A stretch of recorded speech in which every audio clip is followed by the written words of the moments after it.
قضیہ فرضیہ اس کو کہتے ہیں کہ یہ فرضی بات ہے کہ بالفرض اگر وہاں پر کوئی جنتی خواہش کرتا کہ مجھے میرے اولاد ہو جائے تو اللہ تعالیٰ ایک لمحے میں اس اولاد کو پیدا کر کے اسے بھی 30 سال کا کر دیتا.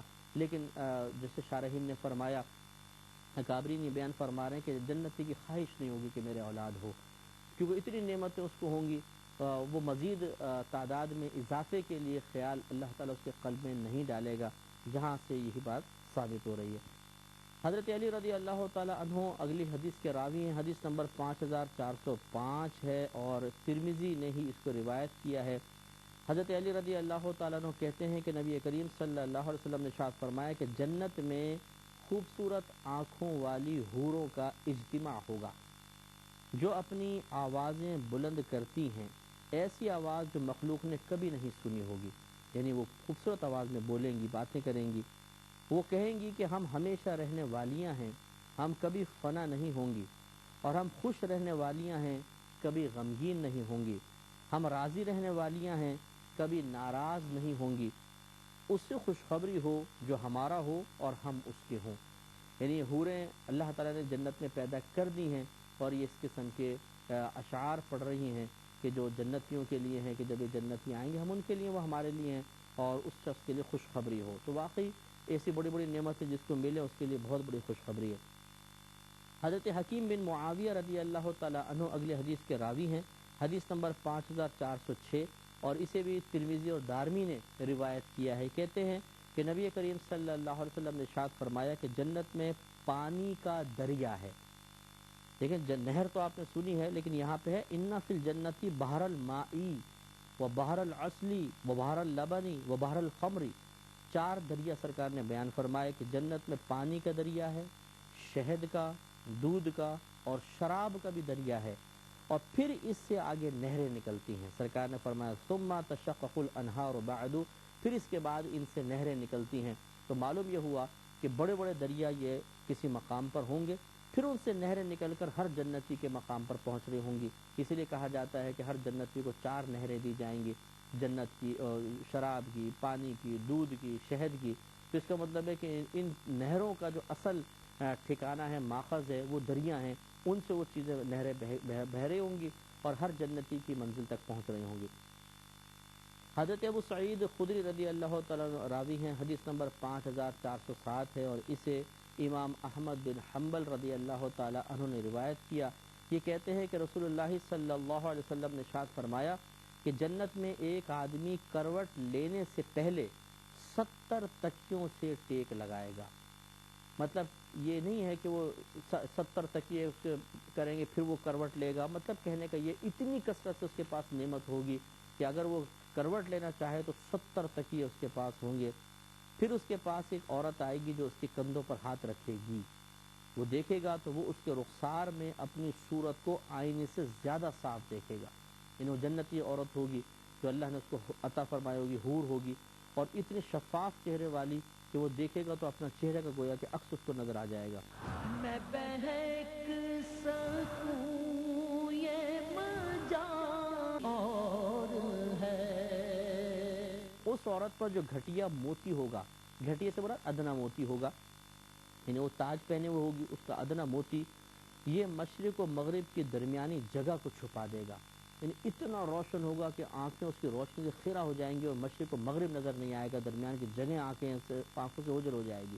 جیسے تیز لائٹ ماری جائے اور ایک دم آپ تیز لائٹ میں کافی دیر تک دیکھتے رہیں اور پھر ادھر کو دیکھیں، بالکل اندھیرا، آپ کو نظر ہی نہیں آئے گا کچھ. اسی طریقے سے گویا کہ یہ بیان کرنا مقصود ہے کہ وہ موتی اتنا چمکدار ہے کہ جب اگر اس کو دنیا میں رکھ دیا جائے تو اطراف کی سب چیزوں سے انسان کی نگاہیں خیرہ ہو جائیں گی، نظر ہی نہیں آئے گا، اندھیرا ہو جائے گا، صرف اس کی روشنی ہی سامنے ہوگی. وہ سلام کرے گی، اس کا جواب دے گا اور پوچھے گا کہ تم کون ہو. وہ کہے گی کہ میں ایک نعمت زائدہ ہوں، یعنی کہ اضافی انعام ہوں. اتنے سارے انعاموں کے ساتھ اللہ نے مجھے بھی عطا کیا ہے. اس کے اوپر 70 کپڑے ہوں گے، یعنی 70 لباس وہ پہنے ہوگی، لیکن نظر ان سے پار جائے گی. یعنی اتنے وہ نفیس کپڑے کے بنے ہوں گے، 70 کپڑے اوپر ہونے کے باوجود نگاہ ان کے پار جائے گی. اور سرکار فرماتے ہیں یہاں تک کہ ان کے اندر سے اس عورت کی پنڈلی کا گودا بھی نظر آئے گا.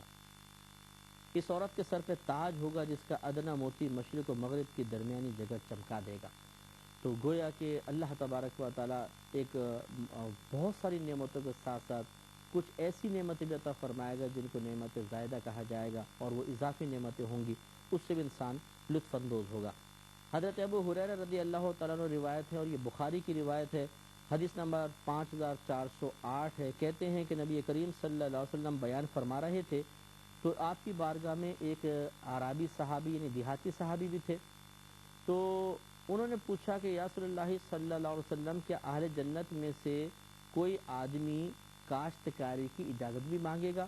اور ایک روایت میں سے لکھا ہے کہ سرکار فرما رہے تھے کہ اہل جنت میں سے ایک آدمی اپنے رب سے کاشتکاری کی اجازت طلب کرے گا تو اس سے فرمایا جائے گا کہ کیا تو اپنی پسندیدہ حالت میں نہیں ہے، یعنی اتنی تجھے نعمتیں مل گئی، تمہیں کیا کرنا ہے کاشتکاری کر کے کہ فصل اگے اور پھر وہ کاٹو، پھر اس سے بیج نکالو، نعمت تو پہلے تمہیں حاصل ہے۔ وہ عرض گزار ہوگا کہ اللہ تعالیٰ کیوں نہیں، بس مجھے پسند ہے، لیکن یہ تو ہے کہ میرے پاس سب کچھ ہے، لیکن میں کاشت کرنا چاہتا ہوں۔ اللہ تعالیٰ اجازت دے گا، پس وہ بوئے گا، جو آنکھ جھپکنے میں اگائے گا، یعنی ایک لمحے میں بیج ڈالے گا ایک دم اگ جائے گا، اور فصل بڑھے گی اور کاٹنے کے قابل ہو جائے گی، اور ایسا نہیں کہ اتنی اتنی سی فصل ہو، سرکار فرماتے ہیں کہ وہ پہاڑوں کے برابر اونچی ہوگی، جیسی بیج ڈالا ایک دم یوں پودا نکل کے انہیں دیکھے گا اس سے پہنچا۔ اور آپ نے پہلے بھی روایت سماعت فرمائی تھی کہ جنتیوں کے قد آدم علیہ السلام کے قد پر ہوں گے، ان کا قد تھا 60 گز، یہاں سے جہاں تک 1 ہاتھ ہوتا ہے، 60 ہاتھ ان کا قد ہوگا، ایک یہ ہاتھ تقریباً 1.5 فٹ کا بنتا ہے، اب آپ اندازہ کر لیں کتنا لمبے لمبے قد ہوں گے، تو جو فصل اگے گی وہ پہاڑوں کے برابر ہوگی، اس آدمی سے بھی اونچی چلی جائے گی، آپ اندازہ کریں وہ فصل کتنی بڑی ہوگی۔ تو اللہ تعالیٰ فرمائے گا اے ابن آدم تو جو چاہتا تھا حاصل کر لے، تو عجیب چیز ہے، تو عجیب ہے کہ کوئی چیز تیرے پیٹ کو بھرتی نہیں ہے، یعنی تمہاری ہوس ختم نہیں ہوتی ہے، تمنا ختم نہیں ہوتی ہے۔ تو وہ اب جب سرکار بیان فرما رہے تھے، وہ دیہاتی صحابی کھڑے ہو گئے، اعرابی صحابی کہنے لگے یا رسول اللہ خدا کی قسم وہ قریشی ہوں گے یا انصاری ہوں گے، کیونکہ وہی لوگ کھیتی باڑی کرتے ہیں، ہم تو کھیتی باڑی نہیں کرتے ہیں۔ تو نبی کریم صلی اللہ علیہ وسلم اس پر مسکرا دیے، ان عرابی کی بات پر ہی عربی نے سوچا بھی میں اپنی پوزیشن صاف کروں، تو عرض کی کہ یا رسول اللہ وہ یا تو قریشی لوگ ہوں گے یا انصاری ہوں گے، قریشی مکے کے رہنے والے تھے، انصاری صحابہ مدینہ منورہ والے تھے، تو عرابی نے کہا رسول اللہ ہم میں سے تو نہیں ہوگا، وہ کاشتکاری کی تمنا کرنے والا انہی لوگوں میں سے ہوگا کیونکہ یہ لوگ کرتے ہیں۔ تو سرکار اس بات پر مسکرا دیے۔ حضرت جابر رضی اللہ تعالیٰ عنہ اگلے حدیث روایت کرتے ہیں، بحقی نے شعب الایمان میں اس کو نقل کیا، 5409 نمبر ہے۔ سرکار نے ارشاد فرمایا کسی نے پوچھا تھا آپ کی خدمت میں، عرض کی تھی رسول اللہ کیا اہل جنت سوئیں گے؟ تو نبی کریم صلی اللہ علیہ وسلم نے ارشاد فرمایا کہ نیند موت کی بہن ہے اور اہل جنت پر موت نہیں ہے، جس کا مطلب وہاں نیند آئے گی نہیں، سوئیں گے نہیں۔ تو ایک دوسری روایت میں ہے کہ ان پہ تھوڑی سی غنودگی طاری ہوگی، جیسے ہلکے بیٹھے ہوئے جھونکا لیا، اسی میں سب نیند پوری ہو گئی۔ ایسا نہیں ہے کہ باقاعدہ انسان سو جائے، کیونکہ سرکار نے فرمایا نیند موت کی بہن ہے، جیسے مردہ مر جاتا ہے اسے اپنے اطراف کا ہوش نہیں رہتا، یعنی عرفی اعتبار سے، ہمارے اعتبار سے، زندوں کے اعتبار سے، ورنہ تو جب انسان مرتا ہے تو سب اس کا ہوش رہتا ہے۔